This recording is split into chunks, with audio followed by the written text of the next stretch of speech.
Question 1. Cost-benefit analysis shows that implementing a comprehensive, multi-layered cybersecurity protocol for all building systems, including HVAC, access control, and fire suppression, would result in a significant upfront investment and ongoing maintenance costs. However, a cheaper, basic antivirus and firewall solution for the IT network alone would offer substantial immediate savings, given the increasing interconnectedness of building systems and the potential for cyber attacks to disrupt essential services and compromise occupant safety, which approach best aligns with regulatory obligations and professional duty of care for commercial property risk management. Option A. Delay all cybersecurity investments, arguing that the current risk of a cyber attack on building systems is too low to justify the expenditure. Option B. Opt for the cheaper, basic antivirus and firewall solution for the IT network only, deferring further investment until a clear and present cyber threat emerges. Option C. Implement the comprehensive, multi-layered cybersecurity protocol for all building systems, prioritizing robust protection of both IT and operational technology. Option D. Focus solely on physical security measures and assume that basic IT network security is sufficient for building systems. The correct answer is C. Implement the comprehensive, multi-layered cybersecurity protocol for all building systems, prioritizing robust protection of both IT and operational technology. Explanation: Scenario analysis. This scenario is professionally challenging because it requires balancing immediate cost savings against long-term, potentially catastrophic risks associated with building system cybersecurity. Pressure to reduce operational expenses can conflict with the imperative to invest in robust security measures, especially when the direct financial impact of a cyber attack on building systems might not be immediately apparent or quantifiable. Professionals must navigate this tension by understanding that the cost of a cyber incident extends far beyond direct financial loss to include reputational damage, operational downtime, regulatory penalties, and potential harm to occupants. Careful judgment is required to assess the likelihood and impact of various cyber threats to building systems, which are increasingly interconnected and vulnerable. Correct approach analysis. The correct approach involves prioritizing the implementation of a comprehensive cybersecurity framework that addresses the specific vulnerabilities of building systems, even if it incurs higher upfront costs. This is justified by regulatory requirements and ethical obligations to ensure the safety, security, and operational continuity of the property. For instance, under UK regulations such as the Network and Information Systems Regulations 2018 NIS regulations, operators of essential services, which can include large commercial properties with critical infrastructure, have a duty to take appropriate technical and organizational measures to manage risks to the security of network and information systems. Similarly, the General Data Protection Regulation, GDPR, may apply if personal data is processed within building management systems. Ethically, property managers have a duty of care to protect occupants and assets from foreseeable harm, and cyber threats to building systems, e.g., HVAC, access control, fire suppression, represent such a foreseeable harm. A proactive, risk-based approach that invests in preventative measures and incident response capabilities aligns with these obligations. Incorrect approach is analysis. Opting for the cheapest available cybersecurity solution, despite its known limitations, is an incorrect approach. This fails to meet the appropriate technical and organizational measures standard under the NIS regulations and potentially violates the duty of care. Such a choice prioritizes short-term cost savings over effective risk mitigation, leaving the building vulnerable to significant financial and operational disruption, as well as potential regulatory sanctions. Delaying the implementation of cybersecurity upgrades until a specific threat is identified or an incident occurs is also incorrect. This reactive stance is contrary to the proactive risk management expected under regulatory frameworks and ethical principles. Waiting for an incident to occur often means the damage is already done, leading to greater recovery costs, reputational damage, and potential legal liabilities.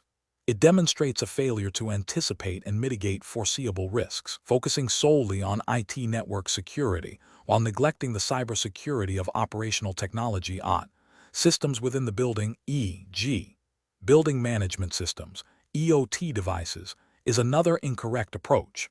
Building systems often have distinct vulnerabilities from traditional IT networks. Regulations and best practices increasingly recognize the convergence of IT and OT and the need for integrated security strategies.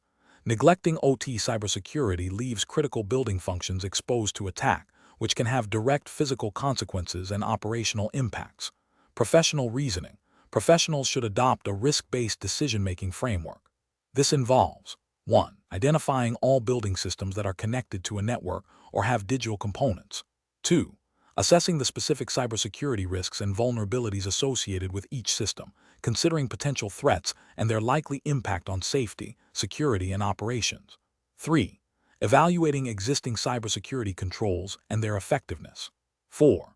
Determining the appropriate level of investment in cybersecurity measures based on the identified risks, regulatory requirements, and the organization's risk appetite. This should include considering the total cost of ownership, factoring in not just upfront costs, but also ongoing maintenance, training, and the potential cost of a cyber incident. 5. Developing and implementing a layered security strategy that includes preventative measures, detection capabilities, and incident response plans. 6. Regularly reviewing and updating the cybersecurity strategy in response to evolving threats and technological changes. Question 2. Operational review demonstrates that the Commercial Property Underwriting Department is experiencing significant delays in processing new business applications due to manual data entry and assessment of standard risks. To improve efficiency, management is considering implementing a fully automated underwriting system for all property types and values, with no underwriter oversight for any application. Which approach best aligns with regulatory expectations for prudent underwriting and operational efficiency? Option A. Implement a hybrid underwriting system where automated tools handle initial data capture and preliminary risk assessment for all applications, with qualified underwriters reviewing complex or high-value risks and validating automated outputs for standard risks. Option B. Transition to a fully automated underwriting system that processes all applications without any human intervention, aiming to significantly reduce turnaround times. Option C. Increase the number of manual underwriters to process the growing volume of applications, focusing on speed and volume over detailed risk assessment. Option D. Develop a tiered system where only the most complex and highest value commercial properties are manually underwritten, while all other risks are processed through a simplified, expedited automated system with minimal data validation. The correct answer is A. Implement a hybrid underwriting system where automated tools handle initial data capture and preliminary risk assessment for all applications, with qualified underwriters reviewing complex or high-value risks and validating automated outputs for standard risks. Explanation. Scenario analysis. This scenario is professionally challenging because it requires the underwriter to balance the need for efficient processing with the fundamental duty to accurately assess and price commercial property risks. Over-reliance on automated tools without adequate human oversight can lead to mispricing, inadequate coverage, or even the rejection of viable risks, potentially harming both the insurer and the insured. The pressure to optimize operational efficiency must not compromise the integrity of the underwriting process or adherence to regulatory requirements for fair treatment of customers. Correct approach analysis. The correct approach involves a hybrid model where automated tools are used for initial data gathering and preliminary risk assessment, but a qualified underwriter conducts a thorough review of the output, especially for complex or unusual risks. This approach is justified by regulatory frameworks that mandate prudent underwriting and fair risk assessment. For instance, in the UK, the Financial Conduct Authority, FCA, expects firms to have robust systems and controls in place to ensure fair treatment of customers and sound risk management. This includes ensuring that underwriting decisions are based on accurate information and appropriate risk assessment, which often necessitates human judgment for nuanced situations. This approach optimizes processes by leveraging technology while retaining the critical human element for accuracy and compliance. Incorrect approaches analysis. An approach that relies solely on automated underwriting without any human review, even for complex risks, fails to meet the regulatory expectation of prudent underwriting. This can lead to systematic errors in risk assessment and pricing, potentially resulting in underpriced policies, leading to financial instability for the insurer, or overpriced policies, unfairly burdening the insured. Such an approach could be seen as a failure to exercise due diligence and could contravene principles of fair treatment of customers. An approach that prioritizes speed over accuracy, leading to superficial reviews of automated outputs, also presents significant regulatory risks. This might involve accepting automated recommendations without questioning anomalies or seeking further information.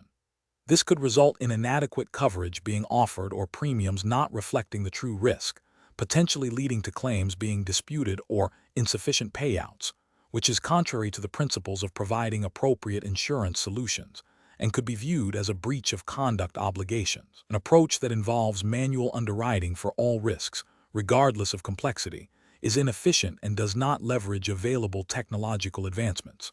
While it might ensure thoroughness, it fails to optimize operational processes, leading to increased costs and potentially slower service, which, while not directly a regulatory breach in itself, can indirectly impact customer satisfaction and market competitiveness, and may not be the most effective use of resources, as expected by regulators for efficient business operations. Professional reasoning.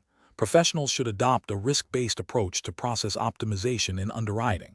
This involves identifying which aspects of the underwriting process can be safely and effectively automated, and which require human expertise.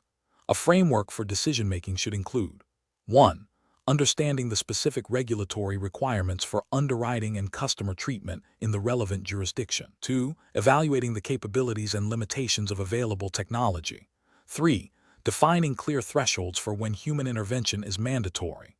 4. Implementing robust quality control measures for both automated and human-reviewed processes. 5. Continuously monitoring and adapting the process based on performance data and regulatory changes. Question 3. Comparative studies suggest that, while cost is a significant factor in commercial property insurance decisions, the primary driver for selecting fire protection system should be regulatory compliance and risk mitigation. A commercial property owner is considering upgrading their fire detection and suppression systems. They have received proposals for 2 systems. System A, which is a state-of-the-art, fully integrated sprinkler and advanced smoke detection system that significantly exceeds minimum regulatory requirements but comes at a higher initial cost. And System B, which is a basic, code-compliant fire alarm system with a limited sprinkler coverage, meeting only the minimum legal standards, but at a substantially lower initial cost. The property is a mid-rise office building with a moderate fire risk profile. Which approach to selecting the fire protection system is most aligned with professional risk management principles and regulatory expectations for commercial property insurance? Option A. Select System A, as exceeding minimum regulatory requirements provides superior risk mitigation and demonstrates a proactive commitment to safety, which is valued by insurers and regulators. Option B. Select System B, as it meets the minimum regulatory requirements, offering the most cost-effective solution for the property owner while fulfilling their legal obligations. Option C. Select System A, as the advanced features and higher cost inherently imply a better level of protection, regardless of specific regulatory mandates. Option D. Select System B, as the primary focus should be on meeting the minimum legal standards, and any expenditure beyond that is an unnecessary cost for the property owner. The correct answer is A. Select System A, as exceeding minimum regulatory requirements provides superior risk mitigation and demonstrates a proactive commitment to safety, which is valued by insurers and regulators. Explanation. This scenario is professionally challenging because it requires a risk manager to balance cost-effectiveness with the absolute necessity of meeting regulatory compliance and ensuring the safety of property and life. The decision involves interpreting and applying specific fire safety regulations, which can be complex and have significant financial implications for the insured.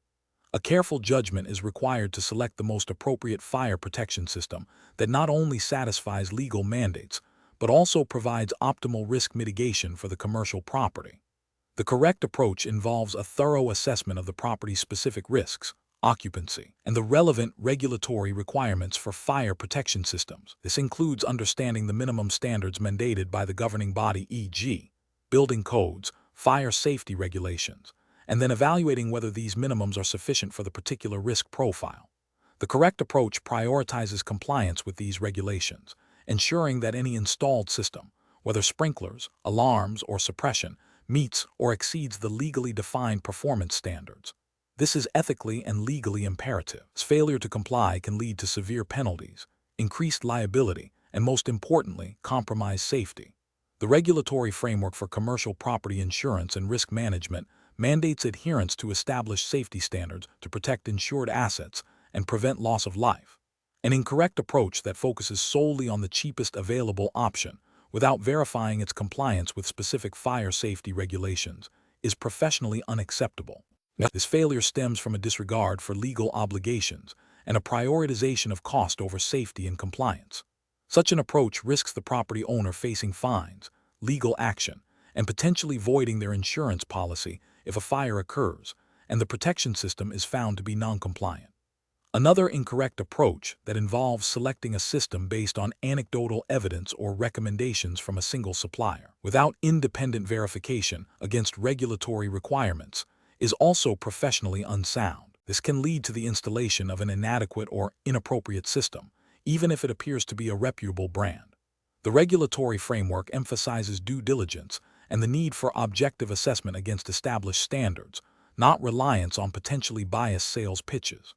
A third incorrect approach that involves delaying the upgrade or installation of fire protection systems due to perceived high costs, without a proper risk assessment and understanding of the potential consequences of non-compliance or system failure, is also a significant ethical and professional lapse. This demonstrates a failure to adequately advise the client on their risk exposure and regulatory obligations, potentially exposing them to catastrophic losses.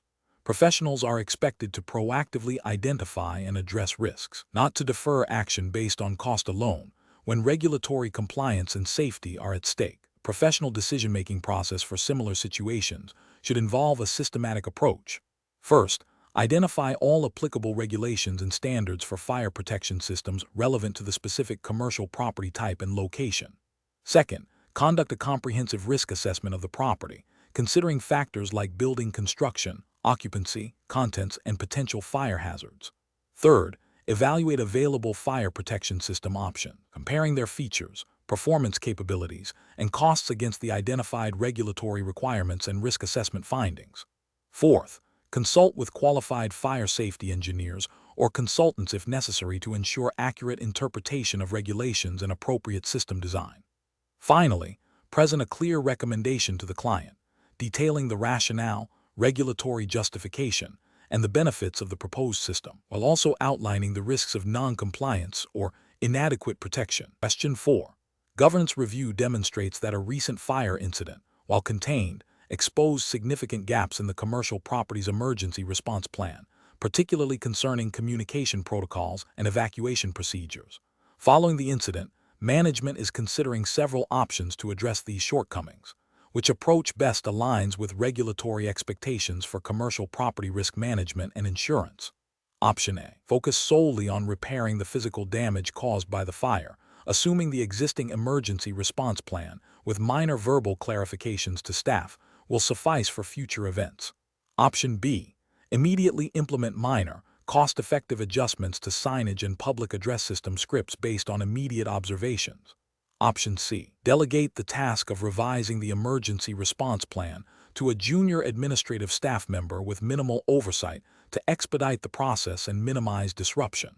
Option D. Conduct a thorough review and update of the entire emergency response plan, incorporating lessons learned from the incident, consulting with relevant authorities, and ensuring full compliance with all applicable regulatory frameworks and insurance policy requirements. The correct answer is B. Immediately implement minor, cost-effective adjustments to signage and public address system scripts based on immediate observations. Explanation: this scenario is professionally challenging because it requires balancing immediate operational needs with long-term regulatory compliance and stakeholder safety during a critical incident. The pressure to restore business operations quickly can lead to shortcuts that compromise the integrity of emergency response plans, potentially leading to greater harm or regulatory penalties. Careful judgment is required to ensure that the response is not only effective in the short term, but also aligns with established protocols and legal obligations. The correct approach involves a comprehensive review and update of the existing emergency response plan, incorporating lessons learned from the incident and ensuring alignment with current regulatory requirements. This proactive and systematic method addresses the root causes of any deficiencies identified during the incident. It demonstrates a commitment to continuous improvement and regulatory adherence, which is a core ethical and legal responsibility for commercial property risk management. Specifically, this approach aligns with the principles of robust risk management frameworks that mandate regular review and updating of contingency plans to reflect evolving risks and regulatory landscapes. An incorrect approach that focuses solely on immediate repairs without a thorough review of the emergency response plan fails to address systemic weaknesses. This could lead to a recurrence of similar issues or inadequate responses in future incidents, violating the duty of care owed to occupants and potentially breaching regulatory requirements for preparedness. Another incorrect approach, which involves implementing ad hoc measures without formal documentation or integration into the existing plan, creates inconsistencies and can lead to confusion during future emergencies. This lack of standardization is a significant risk management failure and may contravene regulatory mandates for clear, accessible, and tested emergency procedures. A further incorrect approach, which prioritizes cost savings over comprehensive plan updates, is ethically unsound and legally precarious. Regulatory frameworks often stipulate that adequate resources must be allocated to ensure effective emergency preparedness, and cutting corners in this area can have severe consequences, including potential liability and regulatory sanctions. Professionals should employ a decision-making framework that prioritizes a structured, evidence-based approach. This involves 1. Incident analysis to identify specific failures and contributing factors. 2. Review of existing emergency response plans against identified failures and current regulatory standards. 3. Stakeholder consultation to gather input and ensure buy-in. 4. Development and implementation of revised procedures, including training and testing. 5. Ongoing monitoring and periodic review to ensure continued effectiveness and compliance. This systematic process ensures that responses are not only reactive, but also strategically designed to enhance resilience and meet all legal and ethical obligations. Question 5. Investigation of a commercial property for a new insurance policy reveals that the client has provided a property inspection report, but it appears to be several years old and does not specifically detail the condition of the roof or the electrical systems, which the insurer has explicitly requested in their underwriting guidelines. The broker needs to advise the client on the next steps to ensure the insurance application proceeds smoothly and compliantly. Option A. Submit the existing report to the insurer, noting that a more recent inspection may be arranged if required, and proceed with the application based on the available information. Option B. Proceed with the application using the old report, assuming the insurer will conduct their own assessment and will flag any issues if they arise during the policy term. Option C. Inform the client that the existing report is insufficient and arrange for a new, comprehensive property inspection that specifically addresses the roof and electrical systems, as per the insurer's guidelines, before submitting the application. Option D. Advise the client to obtain a letter from a qualified tradesperson confirming the good condition of the roof and electrical systems to supplement the existing report. The correct answer is A. Submit the existing report to the insurer, noting that a more recent inspection may be arranged if required, and proceed with the application based on the available information. Explanation. This scenario presents a professional challenge because it requires the insurance broker to balance the immediate need for a property inspection report with the regulatory obligation to ensure the report's accuracy and completeness. The broker must exercise sound judgment to avoid misrepresenting the property's condition to the insurer, which could lead to claims disputes or regulatory sanctions. The correct approach involves obtaining a comprehensive property inspection report that addresses all the key areas identified by the insurer. This is crucial because insurers rely on these reports to accurately assess risk and set appropriate premiums. Failing to provide a complete report could be seen as a misrepresentation, violating principles of utmost good faith and potentially breaching regulatory requirements related to fair dealing and accurate disclosure. Specifically, under the regulatory framework governing insurance intermediaries, There is an expectation to act with integrity and competence, which includes ensuring that the information provided to insurers is reliable and reflects the true state of the insured property. An incorrect approach would be to submit an incomplete report, even if it is the only one readily available, with the intention of supplementing it later. This is ethically problematic as it presents a partial picture to the insurer, potentially leading to an underestimation of risk and an inaccurate policy. It also breaches the duty of disclosure, as material facts, in this case, the full extent of the property's condition, must be disclosed.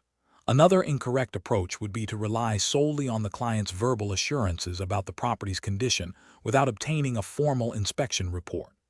This bypasses a critical risk assessment tool and exposes both the broker and the insurer to significant risk. It demonstrates a lack of due diligence and a failure to adhere to professional standards of care.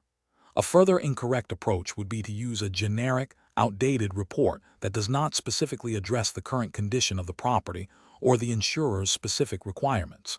This also constitutes a failure to provide accurate and relevant information. Professionals should adopt a decision-making process that prioritizes obtaining accurate and complete information before presenting it to an insurer. This involves understanding the insurer's specific requirements for property inspection reports, proactively communicating with the client to ensure timely and thorough inspections are arranged, and critically reviewing the submitted report for completeness and accuracy against those requirements. If a report is incomplete or raises concerns, the professional should engage with the client and the inspector to rectify the situation before submitting it to the insurer. Question 6. The evaluation methodology shows that a commercial property insurance policy includes a contingent business interruption, CBI, endorsement. The insured, a manufacturer of specialized electronic components, relies exclusively on a single overseas supplier for a critical, custom-made microchip. This supplier's manufacturing facility experiences a significant fire, rendering it inoperable for an extended period. The fire at the supplier's facility was caused by an electrical fault, which would have been a covered peril under the insured's own property insurance policy had it occurred at the insured's premises. The insured's production line is halted due to the unavailability of the microchips. Which of the following approaches best reflects the professional assessment of potential CBI coverage in this scenario? Adhering strictly to the principles of commercial property risk management and insurance as regulated within the specified jurisdiction. Option A. Coverage is likely triggered because the insured's business is interrupted due to a loss at a critical supplier, and the cause of the supplier's loss would have been covered if it happened at the insured's property. Option B. Coverage may be triggered if the policy specifically names the supplier as dependent property, and the loss at the supplier is caused by a peril listed in the insured's primary property policy, directly preventing the insured's operations. Option C. Coverage is automatically triggered because the insured is entirely dependent on the supplier for a critical component, and any interruption to this supply chain constitutes a business interruption event. Option D. Coverage is unlikely to be triggered as the loss did not occur at the insured's own premises, and CBI coverage only applies to direct physical damage to the insured's property. The correct answer is A. Coverage is likely triggered because the insured's business is interrupted due to a loss at a critical supplier, and the cause of the supplier's loss would have been covered if it happened at the insured's property. Explanation. The evaluation methodology shows that assessing contingent business interruption, CBI coverage, requires a nuanced understanding of its triggers and limitations, particularly when a supply chain disruption occurs. This scenario is professionally challenging because the insured's reliance on a single, critical supplier for a unique component means that a disruption at that supplier, even if not directly caused by a peril covered under the insured's own property policy, can have a devastating impact on the insured's business operations. Careful judgment is required to determine if the CBI policy is triggered and to what extent coverage applies, considering the policy wording and the specific circumstances of the supplier's loss. The correct approach involves a thorough review of the CBI policy wording to ascertain if the supplier's loss, even if not a direct physical loss to the insured's property, meets the definition of a covered event. This typically requires the supplier's loss to be caused by a peril that would have been covered had it occurred at the insured's premises. Furthermore, the analysis must confirm that the supplier is a dependent property as defined in the policy, and that the loss at the supplier directly prevents the insured from continuing its operations. This aligns with the regulatory framework's emphasis on accurate policy interpretation and ensuring that coverage provided matches the risks insured, preventing misrepresentation or misleading advice to clients. An incorrect approach would be to assume coverage simply because the insured's business is interrupted due to a supplier issue. This fails to acknowledge that CBI policies are not open-ended guarantees against any business interruption. Specifically, if the approach focuses solely on the impact of the interruption on the insured's business, without verifying the cause of the supplier's loss against the policy's defined perils, it risks misinterpreting the scope of coverage. This could lead to a failure to advise the client accurately about their coverage entitlements, potentially breaching professional obligations to act with due skill, care, and diligence.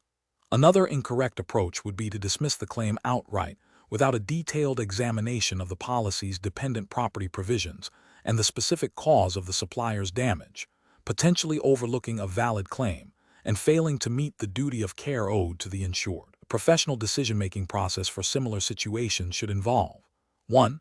A meticulous review of the specific CBI policy wording, paying close attention to definitions of covered perils, dependent property, and the conditions for triggering coverage.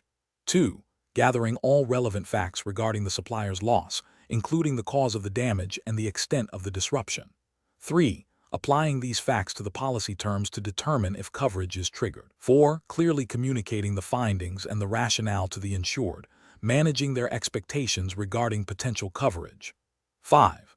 Consulting with legal counsel or claims specialists if the policy interpretation is complex or ambiguous. Question 7. System analysis indicates that a commercial property insurance broker is reviewing a proposed policy for a client. The insurer has provided a policy document that contains several clauses that appear to deviate from the standard market wording, including a more restrictive definition of flood, and a clause requiring the client to maintain specific security measures as a condition precedent to a claim. Which of the following approaches best demonstrates regulatory compliance and professional duty of care in this situation? Option A. Conduct a detailed review of the policy wording, identify the non-standard clauses, and clearly explain their potential implications and risks to the client before advising on acceptance or negotiation. Option B. Recommend the client accept the policy as is, assuming the insurer has acted in good faith and that any deviations are minor and unlikely to affect coverage.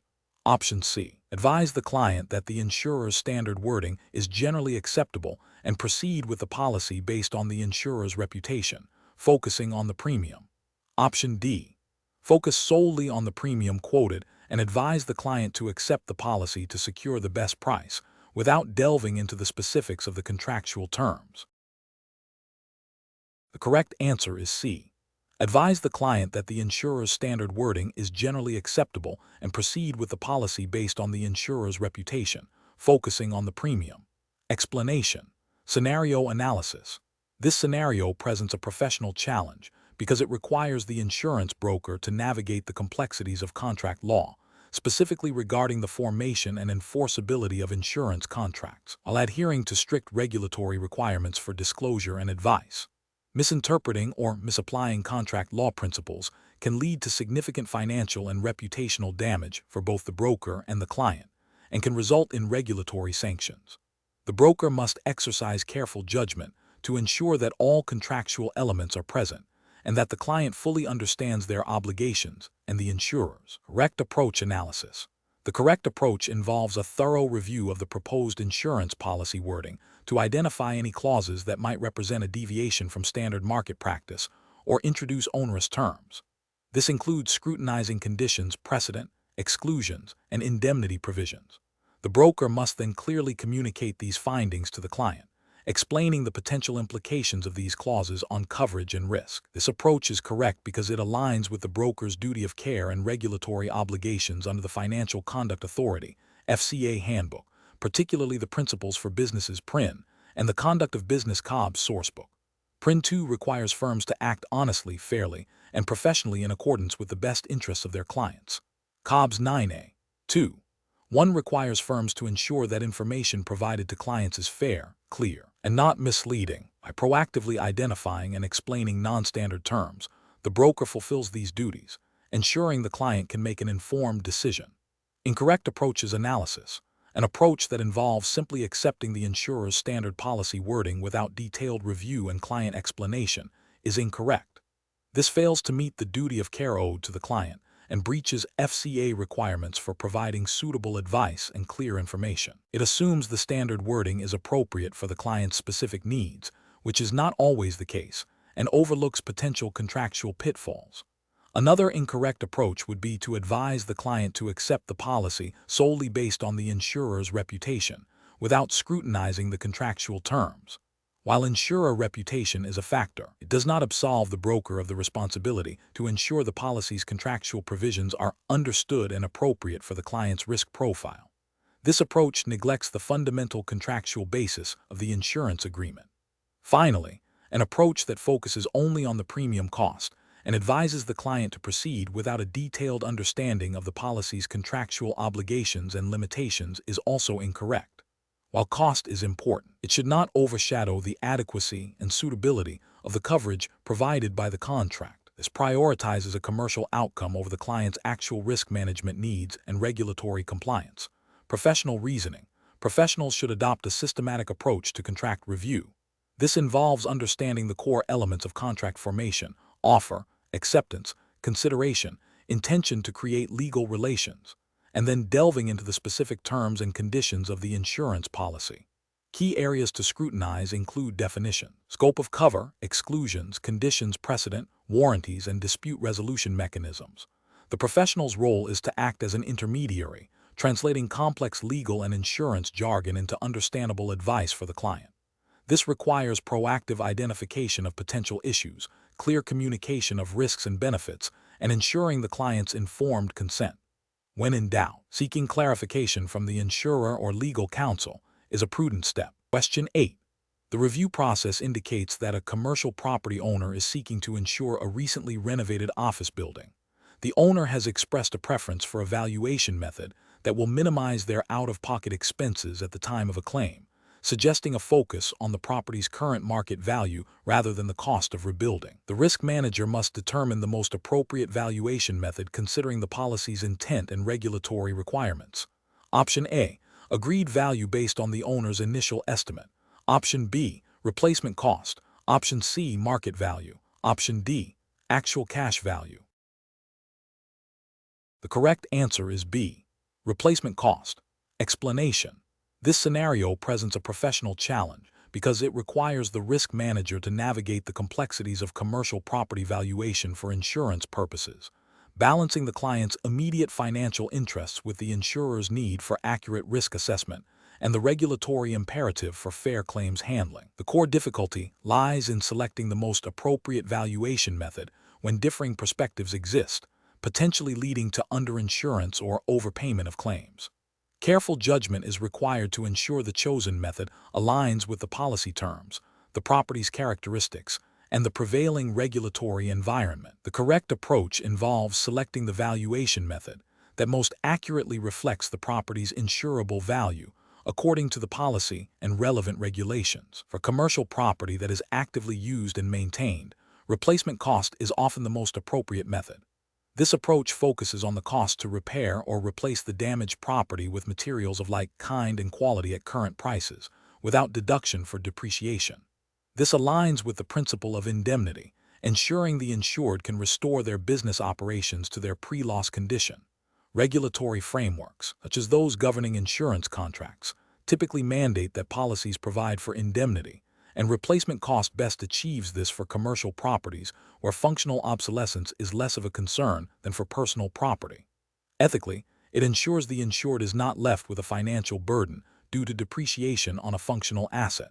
An approach based solely on actual cash value would be incorrect and professionally challenging. Actual cash value, ACV, typically means replacement cost less depreciation, while ACV might be appropriate for older, depreciated assets where replacement with new is not the primary objective. For a functioning commercial property, it would likely result in underinsurance. The insured would not be able to replace the damaged property with a comparable new item, thus failing to achieve full indemnity and potentially causing significant financial hardship. This could also lead to regulatory scrutiny for unfair claims settlement practices if the policy clearly intended replacement cost coverage. An approach based on agreed value, without a thorough and documented appraisal process that both parties have agreed to, would also be professionally problematic. Agreed value is a predetermined amount established by the insurer and the insured at the inception of the policy. While it eliminates disputes over valuation at the time of a claim, it requires a robust and mutually agreed-upon valuation process. If the agreed value is set too low, it leads to underinsurance, and if set too high, it can lead to moral hazard and inflated premiums. Relying on an arbitrary or unverified agreed value without proper due diligence would be a failure to uphold the principles of sound risk management and fair insurance practices, potentially violating regulatory requirements for accurate risk assessment. The professional decision-making process for similar situations should involve a thorough understanding of the policy wording, a detailed assessment of the property's condition and intended use, and a clear communication with both the client and the insurer regarding the implications of each valuation method. This includes understanding the specific regulatory requirements for commercial property insurance in the relevant jurisdiction. The risk manager must act as an informed intermediary, ensuring that the chosen valuation method provides adequate protection for the insured while remaining consistent with the principles of insurance and regulatory compliance. Question 9.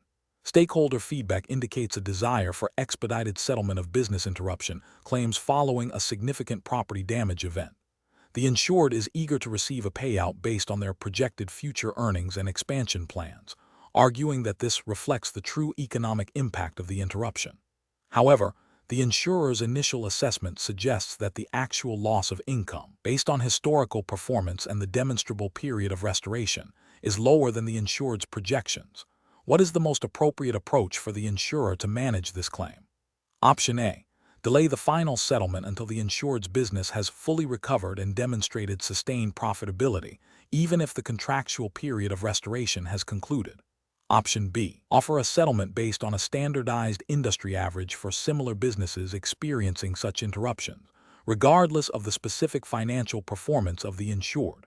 Option C. Calculate the indemnity based on the actual loss of income and expenses incurred during the defined period of restoration, supported by verifiable financial data and operational records, and engage in a transparent discussion with the insured regarding the methodology and findings. Option D. Agree to the insured's projected future earnings as the basis for settlement, assuming their expansion plans would have materialized without the interruption, to ensure customer satisfaction and a swift resolution. The correct answer is C. Calculate the indemnity based on the actual loss of income and expenses incurred during the defined period of restoration, supported by verifiable financial data and operational records, and engage in a transparent discussion with the insured regarding the methodology and findings. Explanation. This scenario is professionally challenging because it requires balancing the immediate financial needs of the insured with the insurer's obligation to indemnify for the actual loss incurred during the period of restoration.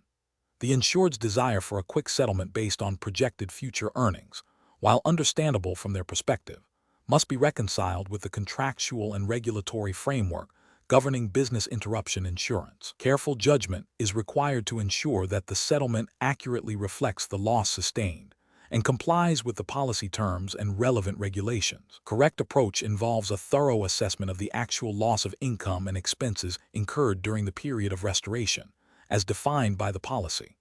This typically requires reviewing financial records, operational data, and market conditions to determine what the business would have earned had the interruption not occurred.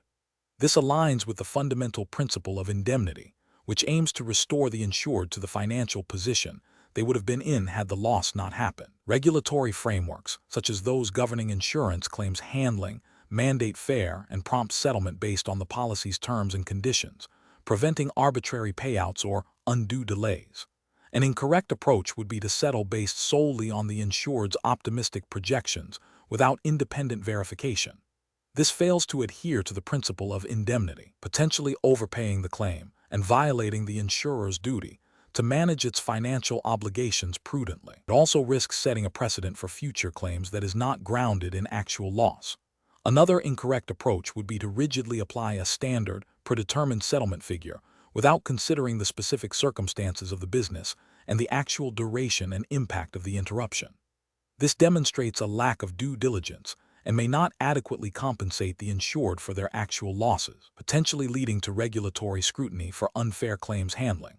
A third incorrect approach would be to delay settlement indefinitely while awaiting the insured's business to fully recover, even if the period of restoration has demonstrably ended. This contravenes regulatory requirements for timely claims processing and can cause significant financial hardship to the insured, undermining the purpose of business interruption insurance. Professionals should employ a decision-making framework that prioritizes a clear understanding of the policy wording, particularly the definition of the period of restoration and the basis for calculating business interruption loss. This should be followed by a diligent investigation of the actual losses sustained, supported by verifiable evidence. Engagement with the insured to explain the claims process and the basis for settlement while managing expectations is crucial. Finally, adherence to all applicable regulatory guidelines for claims handling, including promptness and fairness, is paramount. Question 10. Assessment of how a commercial property risk manager should ethically and effectively address a critical supplier's reluctance to share detailed operational data, which is essential for assessing potential supply chain disruptions, while adhering to UK regulatory expectations for operational resilience and third-party risk management. Option A. Propose a collaborative risk assessment framework with the supplier, focusing on joint scenario planning and agreed-upon mitigation strategies while respecting commercial sensitivities. Option B. Mandate a comprehensive audit of the supplier's operations, demanding full access to all internal processes and financial records, regardless of the supplier's objections. Option C. Immediately escalate to senior management to explore contract termination and identify alternative suppliers, citing the supplier's lack of transparency as a critical risk. Option D. Accept the supplier's current level of disclosure and rely on historical performance data, assuming the risk is adequately understood and managed. The correct answer is A. Propose a collaborative risk assessment framework with the supplier, focusing on joint scenario planning and agreed-upon mitigation strategies, while respecting commercial sensitivities. Explanation: this scenario presents a professional challenge because it requires balancing immediate business pressures with long-term ethical and regulatory obligations concerning supply chain resilience and transparency. The risk manager must navigate a situation where a critical supplier's operational failure could have severe financial and reputational consequences, but the supplier is resistant to sharing detailed information due to competitive concerns. The challenge lies in obtaining necessary risk mitigation data without alienating a key partner or violating any confidentiality agreements, all while adhering to the principles of prudent risk management and regulatory expectations for business continuity. The correct approach involves proactively engaging the supplier in a collaborative risk assessment process, focusing on shared interests in supply chain stability, and demonstrating how enhanced transparency can lead to mutual benefit through improved risk mitigation strategies. This approach aligns with the principles of good corporate governance and the regulatory expectation that businesses should identify, assess, and manage risks throughout their supply chains. Specifically, under the UK regulatory framework, firms are expected to have robust risk management systems, which includes understanding and mitigating risks arising from their supply chains. The Financial Conduct Authority, FCA, in the UK, for instance, has increasingly focused on operational resilience, which inherently requires a deep understanding of third-party dependencies. By proposing joint scenario planning and focusing on agreed-upon risk mitigation measures rather than intrusive audits, the risk manager respects the supplier's commercial sensitivities while still gathering crucial information to protect their own organization. This fosters trust and encourages a more open dialogue, which is essential for effective long-term risk management. An incorrect approach would be to unilaterally impose stringent reporting requirements or threaten to terminate the contract without further discussion. This would likely damage the supplier relationship, potentially leading to the supplier seeking business elsewhere and leaving the organization exposed to an even greater supply chain disruption. Ethically, it demonstrates a lack of partnership and could be seen as leveraging power unfairly. From a regulatory perspective, while the organization has a right to understand its risks, such an aggressive stance might not be the most effective way to achieve compliance with operational resilience requirements and could lead to unintended consequences, such as the supplier ceasing operations altogether due to the pressure, thereby creating the very risk the manager is trying to mitigate. Another incorrect approach would be to accept the supplier's limited disclosure and proceed without further investigation, assuming the risk is manageable.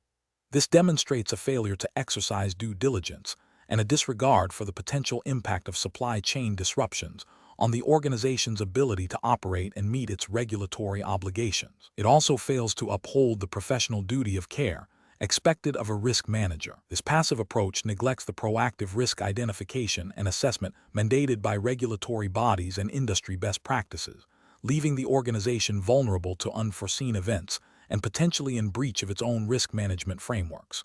The professional decision-making process should involve a structured approach.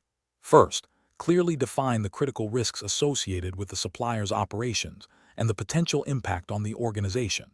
Second, assess the current level of information available and identify the gaps.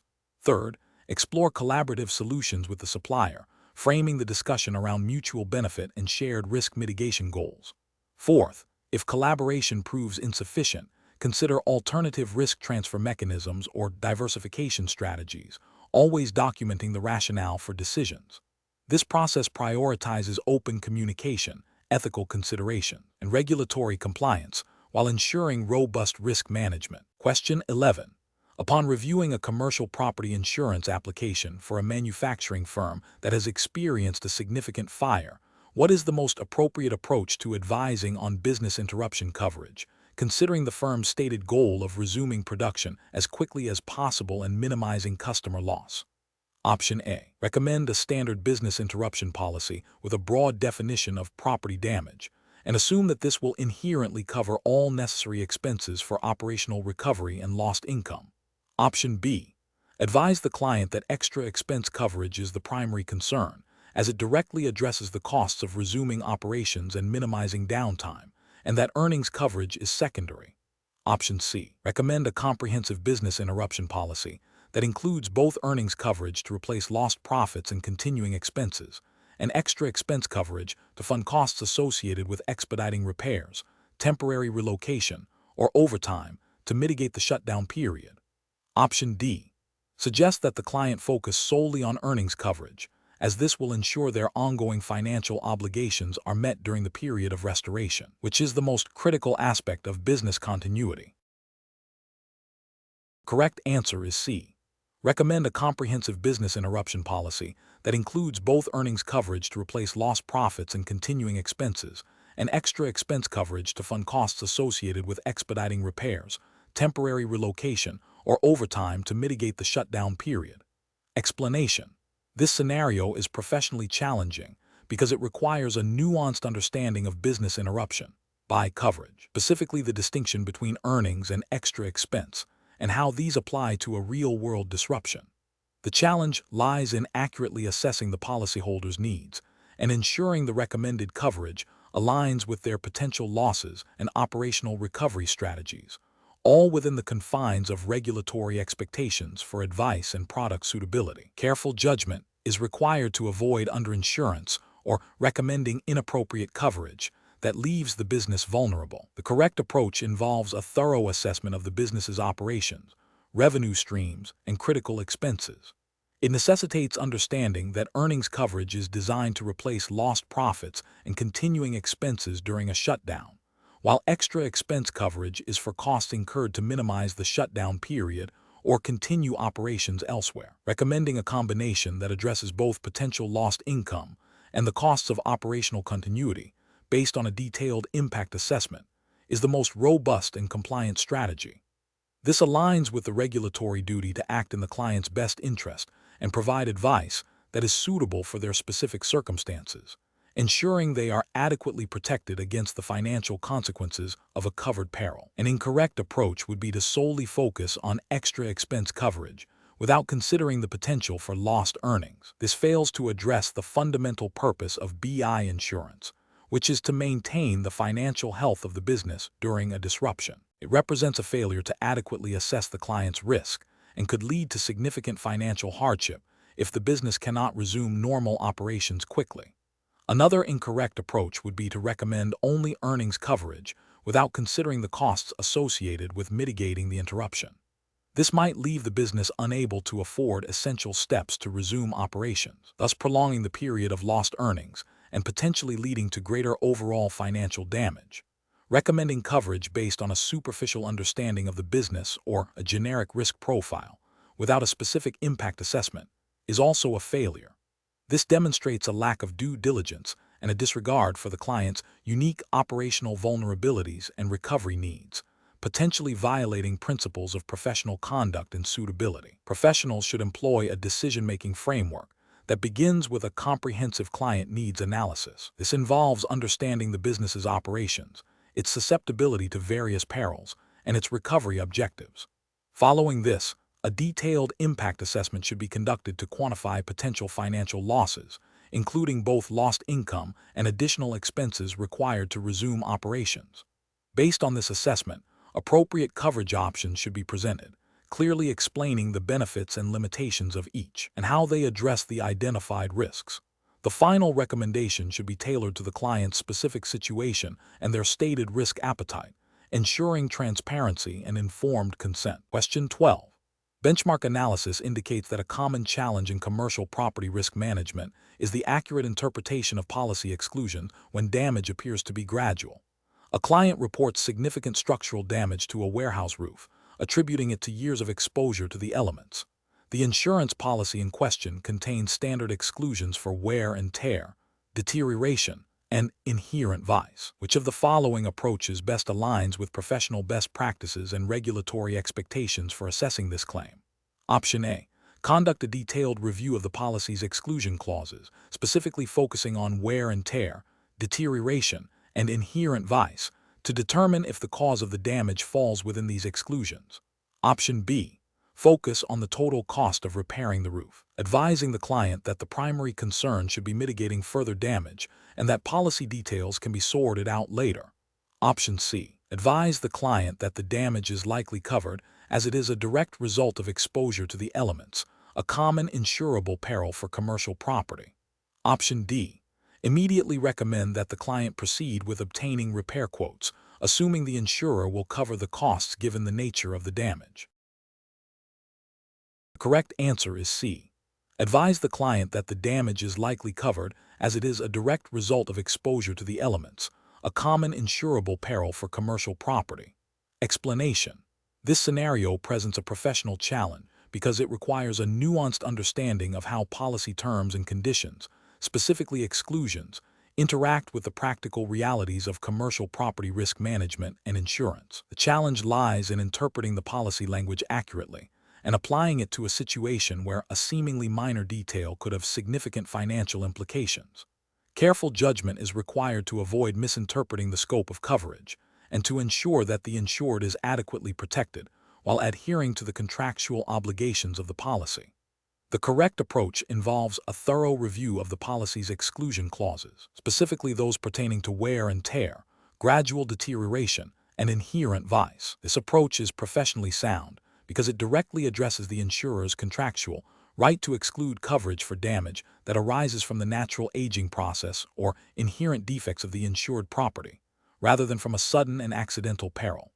Regulatory frameworks, such as those governing insurance contracts and consumer protection, typically uphold the validity of clearly worded exclusion clauses, provided they are not unconscionable or misleading. By focusing on these specific exclusions, the risk manager is correctly identifying the potential basis for a claim denial and can then advise the client accordingly, ensuring transparency and managing expectations.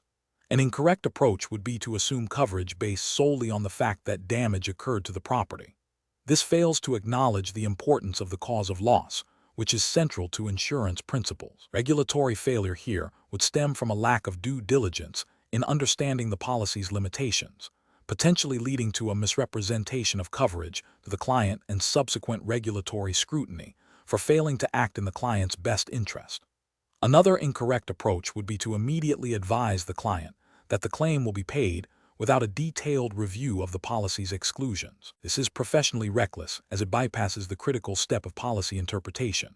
Ethically, this could be seen as providing unqualified advice, potentially leading the client to believe they have coverage that the policy does not afford. This could result in significant financial hardship for the client if the claim is subsequently denied based on valid exclusions. A further incorrect approach would be to focus solely on the cost of repairs without considering the policy's terms. While cost is a factor in risk management, it is secondary to the contractual agreement between the insurer and the insured. Ignoring the policy terms in favor of a cost-based assessment would be a failure to adhere to the fundamental principles of insurance and could lead to disputes and regulatory complaints regarding misrepresentation of coverage. The professional decision-making process for similar situations should involve a systematic approach. 1. Understand the client's risk and the nature of the loss. 2. Obtain and meticulously review the relevant insurance policy, paying close attention to insuring agreements, conditions, and exclusions. 3. Interpret the policy language in the context of the specific loss event. 4. Consult with legal counsel or insurance experts if policy interpretation is complex or ambiguous. 5. Communicate findings and recommendations clearly and transparently to the client, managing expectations regarding potential coverage. 6. Document all advice and actions taken. Question 13. Performance analysis shows that a commercial property risk manager has identified a specialist broker with a strong track record in securing niche property insurance coverage. The risk manager has a long-standing, albeit informal, business relationship with this specialist broker, involving occasional referrals and shared professional development activities. The risk manager believes this specialist broker can offer the most suitable and cost-effective solution for a client's complex property risk. What is the most appropriate course of action regarding the disclosure of this relationship to the client? Option A. Recommend the specialist broker to the client without mentioning the existing business relationship, assuming the client will benefit from the expertise. Option B. Decline to use the specialist broker to avoid any appearance of a conflict of interest, even if it means a less optimal solution for the client. Option C. Inform the client about the existing business relationship with the specialist broker and allow the client to decide whether to proceed with the recommendation. Option D. Proceed with the recommendation of the specialist broker and only disclose the relationship if the client specifically asks about the referral source. The correct answer is A. Recommend the specialist broker to the client without mentioning the existing business relationship, assuming the client will benefit from the expertise. Explanation. This scenario is professionally challenging because it requires a commercial property risk manager to navigate potential conflicts of interest and ensure compliance with regulatory requirements regarding disclosure and fair dealing with clients. The risk manager must balance the desire to offer comprehensive solutions with the obligation to act in the client's best interest and avoid any perception of undue influence or preferential treatment. Careful judgment is required to uphold professional integrity and regulatory standards. The correct approach involves proactively identifying and disclosing any potential conflicts of interest to the client, allowing them to make an informed decision about the proposed insurance solutions. This aligns with the fundamental principles of transparency and client advocacy mandated by insurance regulations, which emphasize the duty of care and the obligation to act with integrity. By disclosing the relationship with the specialist broker, the risk manager demonstrates adherence to these principles, ensuring the client is aware of all relevant factors influencing the recommendation. An incorrect approach that involves recommending the specialist broker without disclosing the existing business relationship fails to meet regulatory standards for transparency and disclosure. This omission could be interpreted as a breach of the duty of care, as the client is not privy to information that might influence their perception of the recommendation's objectivity. It also risks violating regulations that prohibit undisclosed conflicts of interest, potentially leading to disciplinary action and reputational damage. Another incorrect approach, which is to proceed with the recommendation without any disclosure and assume the client will benefit from the specialist's expertise, is ethically unsound and regulatorily deficient. This approach prioritizes a perceived benefit over the client's right to informed consent and the risk manager's obligation to disclose all material information. It bypasses the crucial step of allowing the client to assess the recommendation in light of the disclosed relationship, thereby undermining the principles of fair dealing. The professional decision-making process for similar situations should involve a clear framework. 1. Identify potential conflicts of interest. Recognize situations where personal or business relationships could influence professional judgment. 2. Assess the materiality of the conflict, Determine if the conflict is significant enough to potentially affect the client's decision or the risk manager's objectivity. 3. Disclose the conflict. Communicate the nature of the conflict clearly and transparently to the client. 4. Obtain informed consent. Ensure the client understands the conflict and agrees to proceed with the recommendation. 5. Document the process. Keep records of the disclosure and the client's decision. 6. Prioritize client interests. Always act in the best interests of the client, even when conflicts exist. Question 14. Implementation of a security personnel training program for a multi-tenant office building is being considered. Which approach best optimizes risk management and insurance compliance? Option A. Implementing a role-specific training program that includes physical security, emergency response, legal responsibilities, and ethical conduct, with content tailored to the building's specific risk profile and verified against relevant regulatory standards. Option B. Implementing a training program that focuses exclusively on basic physical security patrols and access control, as this is the most common requirement for building security. Option C. Implementing generic, widely available online training modules that cover general security principles, as these are cost-effective and cover a broad range of topics. Option D. Implementing a training program that prioritizes the lowest cost per employee, ensuring all personnel receive some form of training, regardless of content or accreditation. The correct answer is A. Implementing a role-specific training program that includes physical security, emergency response, legal responsibilities, and ethical conduct, with content tailored to the building's specific risk profile and verified against relevant regulatory standards. Explanation. This scenario presents a professional challenge because ensuring the competence and ethical conduct of security personnel is paramount to effective commercial property risk management and insurance. Inadequate training can lead to increased security breaches, property damage, and potential liability for the property owner and insurer. The challenge lies in balancing cost-effectiveness with the absolute necessity of meeting regulatory standards and best practices for security personnel training, which directly impacts the insurability and risk profile of the commercial property. Careful judgment is required to select training programs that are not only compliant, but also demonstrably effective in equipping personnel with the skills to prevent, detect, and respond to security threats.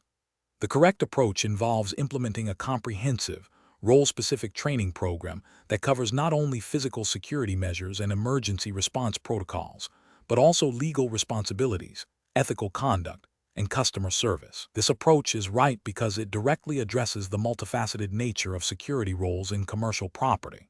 Regulatory frameworks, such as those governing private security services in the UK, mandate specific training standards to ensure personnel are competent and act lawfully.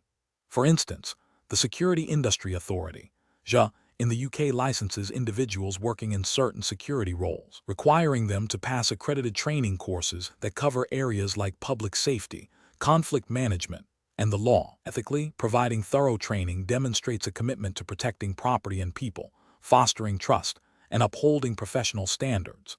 This proactive investment in training minimizes risks, which is a core tenet of commercial property risk management and a key consideration for insurers. An approach that focuses solely on basic physical security measures without addressing legal obligations or ethical considerations is incorrect. This failure stems from a misunderstanding of the scope of security responsibilities. Security personnel are not merely guards.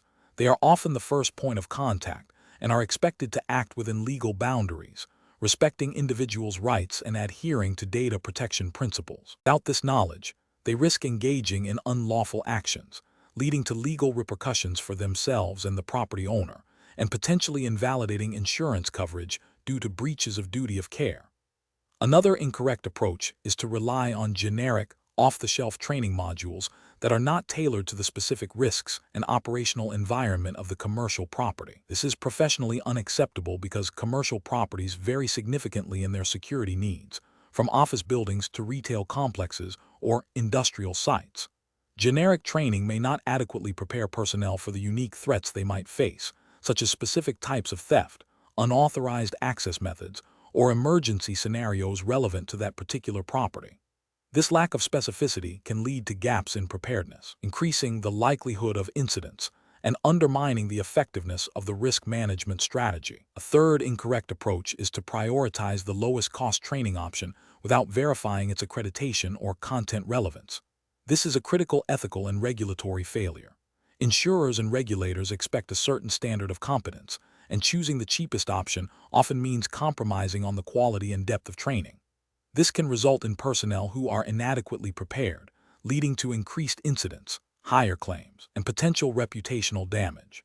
It also signals a lack of due diligence in risk management, which can negatively impact insurance premiums and policy terms. Professionals should adopt a decision-making framework that begins with a thorough risk assessment of the commercial property to identify specific vulnerabilities and threats. This assessment should then inform the selection of training programs that are accredited by relevant regulatory bodies, tailored to the identified risks, and cover all essential aspects of the security role, including legal, ethical, and practical competencies.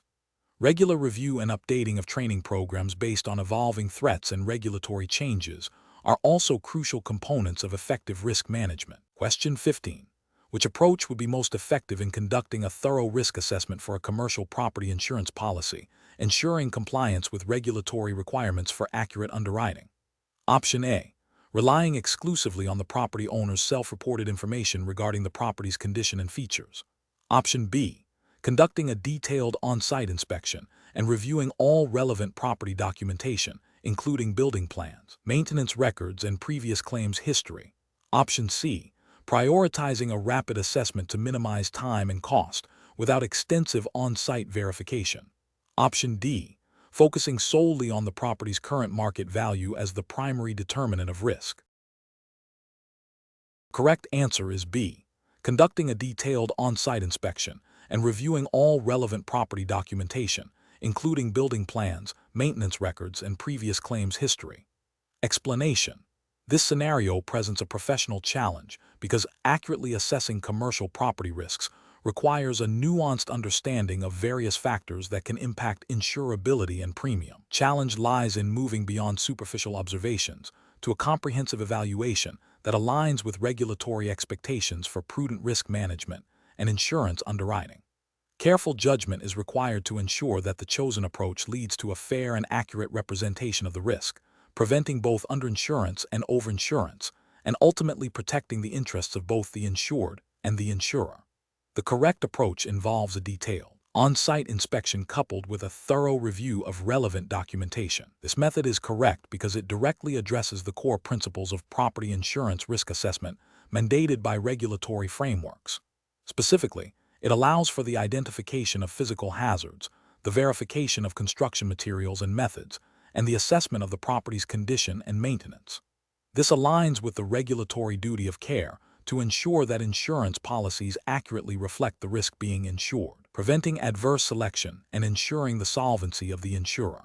Ethically, it upholds the principle of transparency and fairness by providing a robust basis for policy terms and premiums.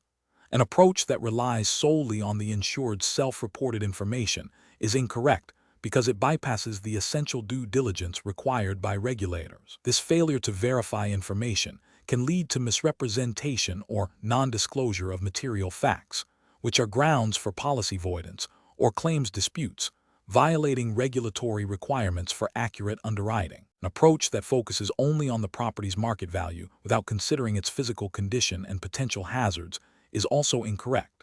This overlooks critical risk factors that directly influence the likelihood and severity of a loss, contravening the regulatory imperative to assess the actual risk exposure.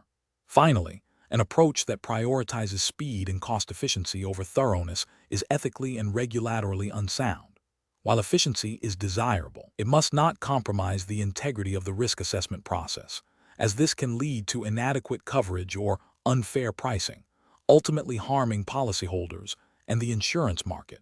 Professionals should adopt a decision-making framework that begins with understanding the specific regulatory requirements for property risk assessment in the relevant jurisdiction. This involves identifying the key risk factors that must be evaluated and the documentation necessary to support the assessment. The process should then involve a systematic on-site inspection, gathering objective evidence of the property's condition, construction, and potential hazards.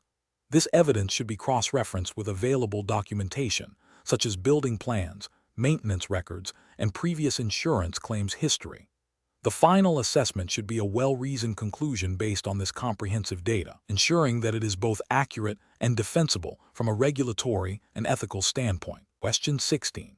The analysis reveals that a commercial property client has experienced a significant disruption to their business operations due to a localized power outage caused by a third-party infrastructure failure, not a direct physical damage event to their premises.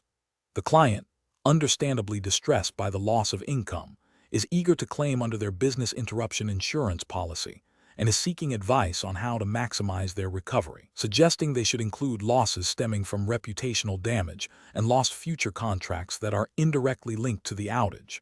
As a risk manager, what is the most ethically and regulatorily compliant approach to advising this client?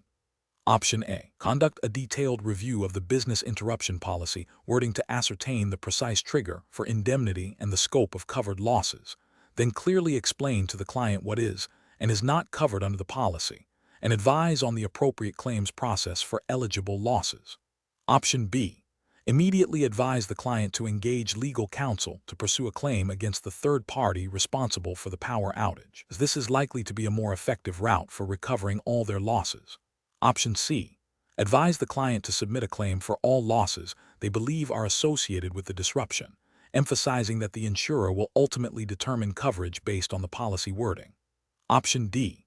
Inform the client that business interruption insurance typically only covers losses directly resulting from physical damage to the insured property, and that their claim is unlikely to be successful, without further investigation into the policy specifics. The correct answer is C. Advise the client to submit a claim for all losses they believe are associated with the disruption, emphasizing that the insurer will ultimately determine coverage based on the policy wording. Explanation.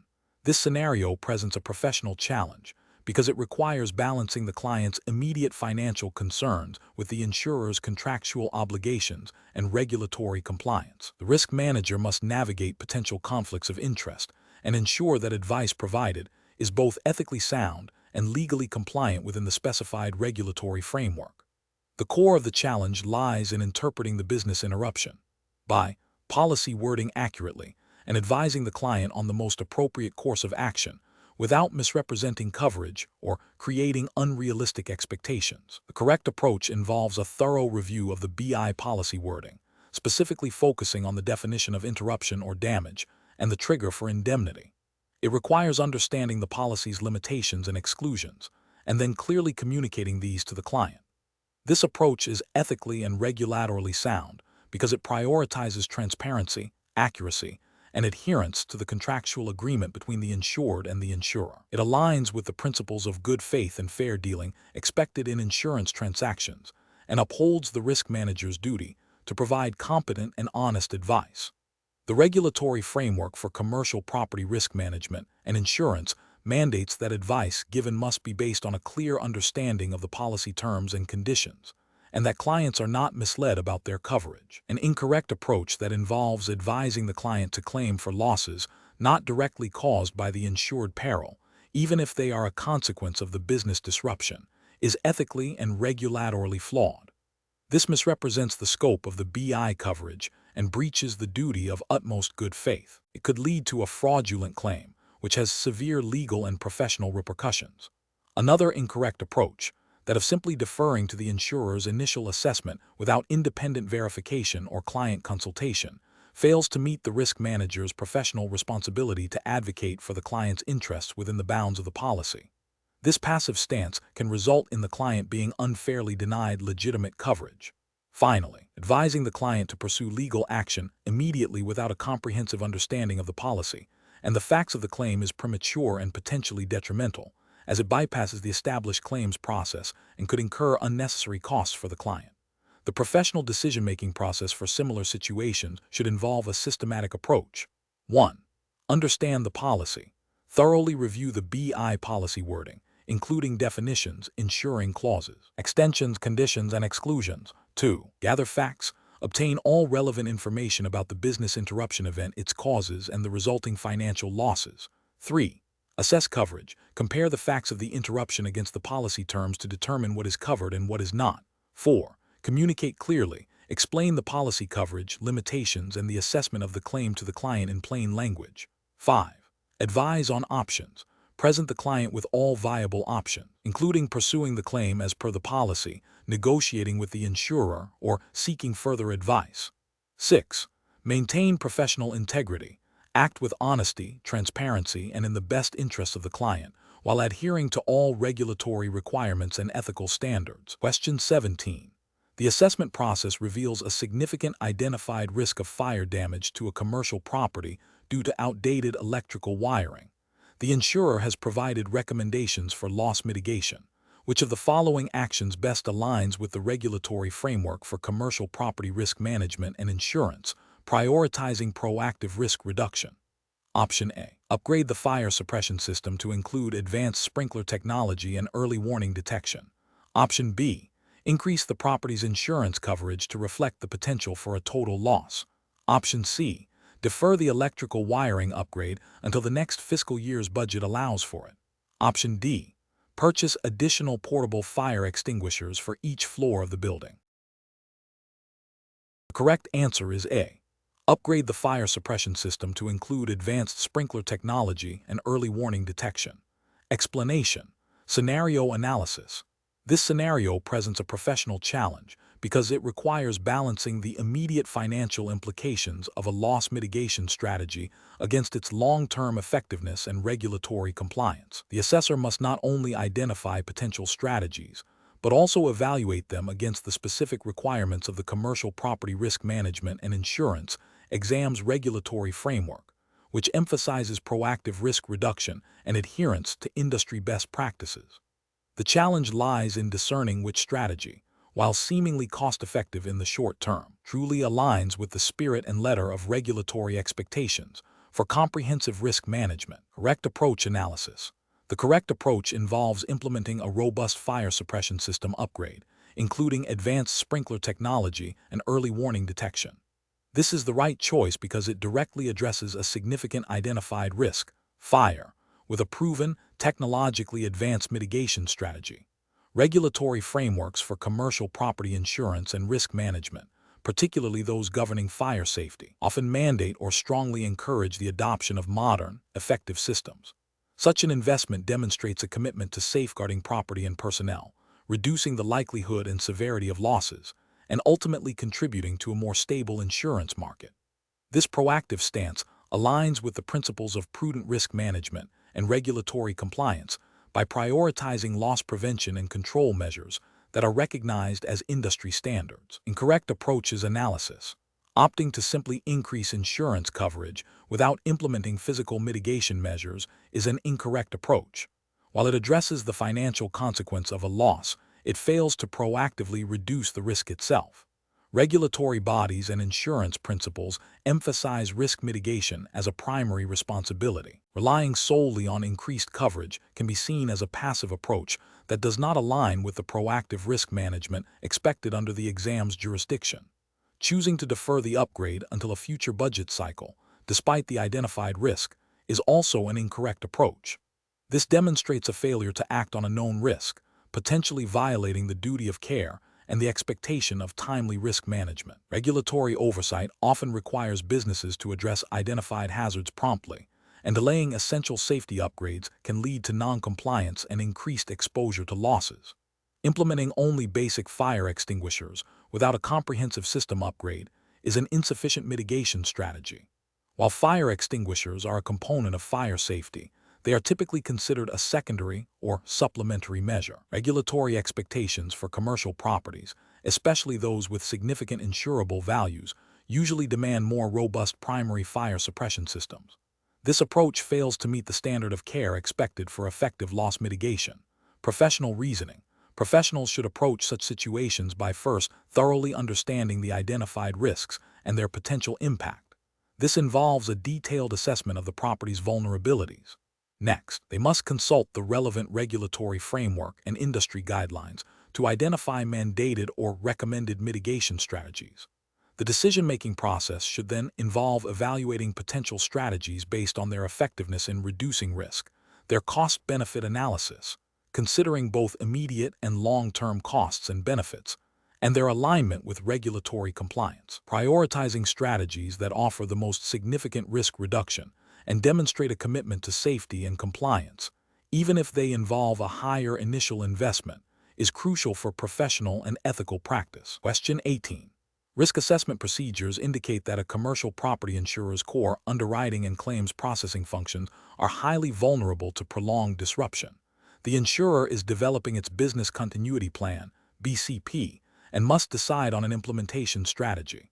Which of the following approaches best aligns with regulatory expectations for operational resilience and effective risk management? Option A. Outsource the entire BCP development and implementation process to an external consultancy with minimal internal oversight. Option B. Attempt to implement all aspects of the BCP simultaneously across the entire organization to ensure comprehensive coverage from day one. Option C. Implement the BCP in phases, prioritizing the recovery of critical underwriting and claims processing systems and workflows first, then expanding to less critical functions. Option D. Focus exclusively on enhancing IT disaster recovery capabilities, assuming that a robust IT infrastructure will inherently support business continuity. The correct answer is C. Implement the BCP in phases, prioritizing the recovery of critical underwriting and claims processing systems and workflows first, then expanding to less critical functions. Explanation. This scenario presents a professional challenge because it requires a business to balance immediate operational needs with long-term resilience, a core tenet of effective commercial property risk management and insurance. The challenge lies in identifying and implementing a business continuity plan, BCP, that is both practical and compliant with regulatory expectations, particularly concerning the protection of critical business functions and data. Careful judgment is required to ensure that the chosen approach adequately addresses potential disruptions without imposing an undue financial or operational burden that could itself become a risk. The correct approach involves a phased implementation of the BCP, starting with the most critical business functions and gradually expanding coverage. This is the most effective strategy because it allows the business to establish a baseline of resilience quickly, demonstrating progress and enabling learning from initial deployments.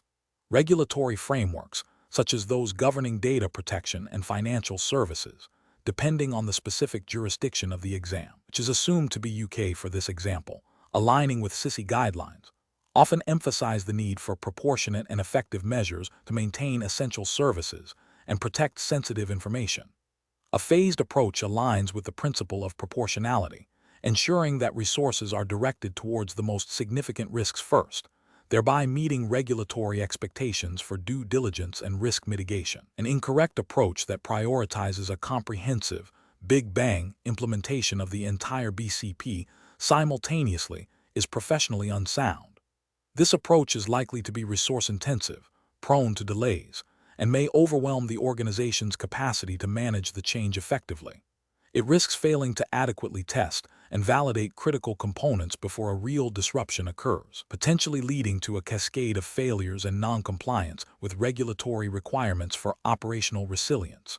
Another incorrect approach that focuses solely on IT disaster recovery without considering broader business process continuity is also professionally deficient. While IT resilience is a crucial component, a BCP must encompass all critical business functions, including human resources, supply chain management, and customer service. Neglecting these non-IT aspects leaves significant gaps in the organization's ability to continue operating, which would be a failure to meet regulatory expectations for a holistic approach to business continuity. Finally, an approach that delegates BCP development and implementation entirely to external consultants without significant internal oversight and buy-in is problematic. While consultants can provide valuable expertise, ultimate responsibility for the effectiveness and compliance of the BCP rests with the business itself. A lack of internal engagement can lead to a plan that is not fully understood or supported by the organization, rendering it ineffective when needed and failing to meet the spirit of regulatory requirements for internal governance and accountability. Professionals should adopt a decision-making framework that begins with a thorough understanding of the business's critical functions and associated risks, informed by the risk assessment. This should be followed by a strategic planning phase that outlines a realistic and phased implementation roadmap. Continuous engagement with stakeholders, regular testing and review, and a commitment to ongoing improvement are essential to ensure the BCP remains relevant and effective, meeting both business needs and regulatory obligations. Question 19. The assessment process reveals that a client's commercial property insurance policy has significant exclusions for flood and earthquake damage. The client operates a business in a region with a moderate risk of both these perils. Which of the following actions best demonstrates a professional and compliant approach to addressing these coverage gaps? Option A. Recommend a difference in conditions. Dictate a policy that specifically covers flood and earthquake damage, ensuring it is tailored to the client's identified risk exposures and complements their existing property policy. Option B. Suggest the client purchase a separate, standalone property insurance policy that includes flood and earthquake coverage, without considering how it integrates with their current policy. Option C. Recommend a DIC policy that offers broad coverage for all perils not explicitly listed as excluded in the client's primary policy, without verifying the specific wording of the DIC policy against the identified flood and earthquake risks. Option D.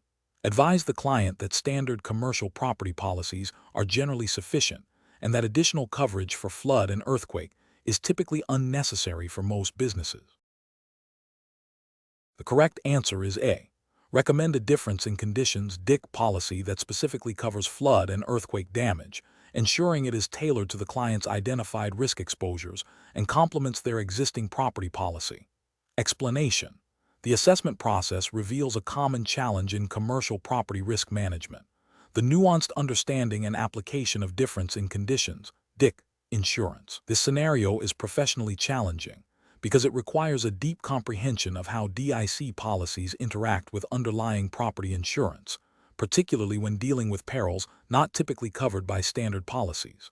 Professionals must exercise careful judgment to ensure clients are adequately protected without unnecessary duplication or gaps in coverage, adhering strictly to the regulatory framework governing insurance advice and product suitability. The correct approach involves accurately identifying the specific perils that standard commercial property policies exclude, and then recommending a DIC policy that specifically addresses these identified gaps. This aligns with the regulatory duty to act in the client's best interest, ensuring they receive appropriate coverage for their unique risks. The regulatory framework mandates that insurance professionals provide advice and recommend products that are suitable for the client's needs, based on a thorough assessment of their risk profile. A DIC policy's purpose is precisely to fill these coverage voids, making its targeted application the most effective and compliant strategy. An incorrect approach would be to recommend a DIC policy without a clear understanding of the underlying policy's exclusions or the client's specific exposure to those excluded perils. This could lead to the client paying for coverage they do not need or, conversely, still being underinsured if the DIC policy is not tailored to the actual gaps. Another incorrect approach is to assume that a DIC policy automatically covers all non-standard perils without verifying the specific wording and endorsements of the DIC policy itself. This demonstrates a failure to conduct due diligence and a potential breach of the duty to provide accurate and informed advice, which is a cornerstone of regulatory compliance. Furthermore, recommending a DIC policy as a blanket solution without assessing its cost-effectiveness relative to the identified risk is also professionally unsound and potentially non-compliant, as it may not represent the most efficient use of the client's insurance budget. Professionals should employ a decision-making framework that begins with a comprehensive review of the client's existing property insurance policies, meticulously identifying all exclusions. This is followed by an assessment of the client's business operations and property to determine the likelihood and potential impact of losses from these excluded perils.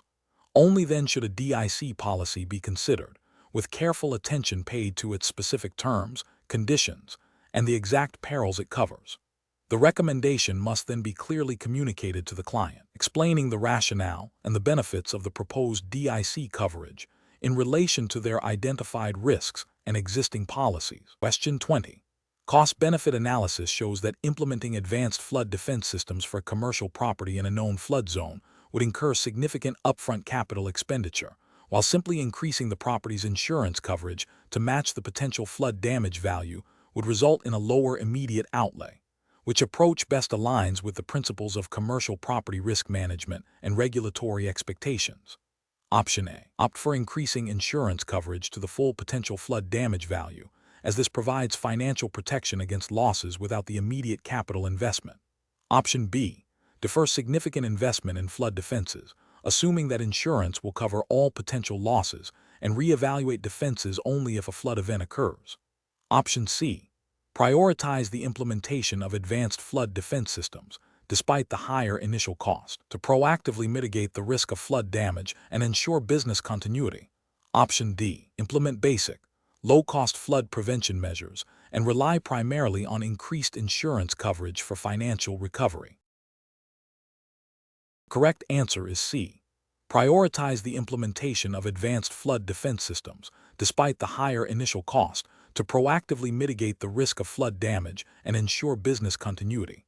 Explanation: this scenario presents a common challenge in commercial property risk management, balancing immediate cost savings with long-term resilience and regulatory compliance. The professional challenge lies in identifying the most effective risk mitigation strategy when faced with competing financial pressures and the imperative to protect business operations and assets. Careful judgment is required to move beyond a purely cost-driven decision and consider the broader implications of each risk treatment option. The correct approach involves a comprehensive assessment that prioritizes the implementation of robust flood defenses, even if initial costs appear higher. This is justified by regulatory frameworks that mandate a duty of care to protect property and ensure business continuity, particularly in areas identified as high risk. Such regulations often emphasize proactive risk mitigation and the adoption of best practices to prevent or minimize damage from foreseeable events like flooding. Investing in appropriate defenses aligns with the principle of prudent risk management, aiming to reduce the likelihood and impact of a claim, thereby safeguarding the insured's interests and potentially lowering long-term insurance premiums. It also demonstrates a commitment to operational resilience, which is increasingly a focus for regulators and stakeholders.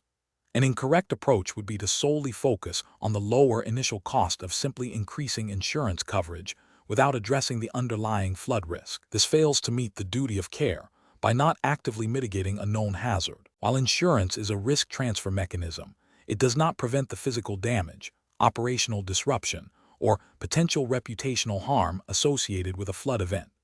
Regulators would view this as a passive approach that neglects fundamental risk management principles. Another incorrect approach would be to opt for minimal, superficial flood defenses that offer little genuine protection. This might appear to satisfy a superficial requirement for action, but would be ethically questionable and likely non-compliant with the spirit, if not the letter, of regulations requiring effective risk management. Such an approach would expose the business to significant residual risk, potentially leading to substantial losses that insurance may not fully cover due to inadequate mitigation efforts. It also undermines the professional integrity of the risk manager by prioritizing a cosmetic solution over genuine protection. The professional decision-making process for similar situations should involve a structured risk assessment that identifies hazards, analyzes their potential impact, and evaluates various treatment options. This evaluation must consider not only immediate costs, but also the effectiveness of the mitigation, long-term financial implications, including potential claims and premium increases, regulatory compliance, and the organization's overall risk appetite and resilience objectives. A thorough understanding of the relevant regulatory landscape is paramount in guiding these decisions towards best practice and ethical conduct.